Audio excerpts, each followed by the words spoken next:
યાદ રાખો, મન બુદ્ધિ પણ એક વિકલાંગતા છે. વિકલાંગતા એ શારીરિક કે માનસિક નહીં, લોકોના સંકુચિત વિચારોમાં આવે છે. હું માનું છું કે દુનિયાને અલગ દ્રષ્ટિકોણની જરૂર છે, એ અલગ નજરની જરૂર છે. મન બુદ્ધિ બાળકોમાં લુચ્ચાઈ કે છેતરપિંડીનો અવગુણ નથી હોતો, તેથી તેની મજા ક્યારેય ના ઉડાડવી.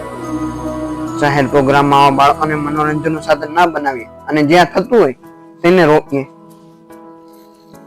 આ છે આસ્થા સ્નેહનું અર્થ. અહીંયા દરેક બાળક ખાસ છે, દરેકની અલગ ક્ષમતા છે. દુનિયાની નજરમાં ભલે આ ખામી હોય, પણ અમારા માટે આ અલગ ક્ષમતા છે. તેમના પર નહીં, તેમની સાથે હશો. વિકલાંગતા માત્ર શરીરનો ભાગ છે, પણ હૃદયનો પ્રેમ ક્યારેય દિવ્યાંગ નથી હોતો. સ્નેહ, પ્રેમ અને સ્વીકારથી મોટો કોઈ ઉપચાર નથી.